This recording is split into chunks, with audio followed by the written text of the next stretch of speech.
Diesel की, gas की जो रेटें बढ़ रही है, खाद्य तेलों की रेटें बढ़ रही है, महंगाई जिस तरह से उसके उस पर खड़ी है, जब चुनाव होता है तो एक दिन भी पेट्रोल की, डीजल की रेटिंग नहीं बढ़ती है। वो कौन सा बटन है मापदंड का कि जैसे चुनाव समाप्त हुआ और उनकी मांगें शुरू हो जाती है।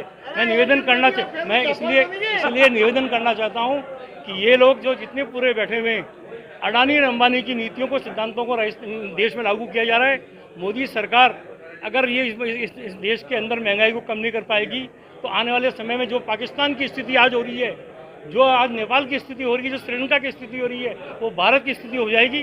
लोग त्राह त्राह करेंगे। और जिस तरह से आज 15 दिन में से 13 दिन पेट्रोल की और डीजल की रेटें बढ़ रही है, आज इसी संदर्भ के अंदर राष्ट्रपति जी के नाम पर ज्ञापन कलेक्टर महोदय को दिया गया है और कलेक्टर साहब को देने के बाद मांग की गई है कि तुरंत प्रभाव से अडानी और अंबानी की सरकार को, घोषित जो अडानी अंबानी की जो सरकार है, उसको तत्काल प्रभाव से रोककर मोदी जी को विवश किया जाए कि पेट्रोल की और महंगाई के ऊपर कमी लाई जाए।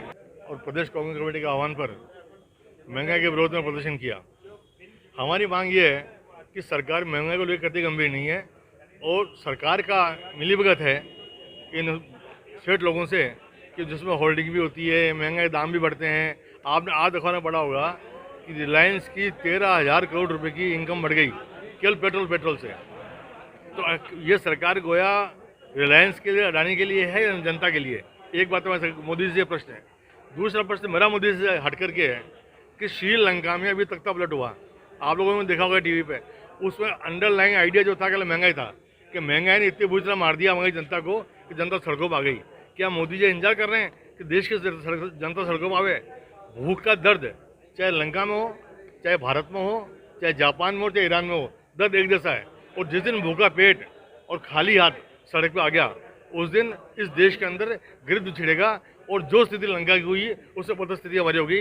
हमारे मोदी जी से रिक्वेस्ट है कि समय रहते चेत जावे, महंगाई पर अंकुश लगावे और आम जनता को सस्ता और सुलभ खाद्यान्न, तेल, पेट्रोल, डीजल, गैस, आवश्यक चीज़ें उपलब्ध कराएं ताकि जनता राहत दे। और कांग्रेस पार्टी ने संकल्प लिया है राहुल जी और सोनिया जी के नेतृत्व में कि जब तक ये सरकार नहीं चेतेगी हम चैन से नहीं बैठेंगे और न बैठने देंगे। जिस तरह केंद्र सरकार ने पूरे देश के अंदर बेतहाशा महंगाई बढ़ा रखी है और जनता त्राह कर रही है, अखिल भारतीय कांग्रेस कमेटी की ओर से आह्वान पर पूरे देश भर के अंदर विभिन्न जगहों पर जिलाधीश महोदय को ज्ञापन दिया गया है, प्रदर्शन किया है, धरने दिए हैं, जिसके अंदर मांग की है महामहिम राष्ट्रपति महोदय से कि अगर केंद्र सरकार महंगाई पर काबू नहीं पा सकती है तो ऐसी सरकार को तुरंत प्रभाव से बर्खास्त किया जाए।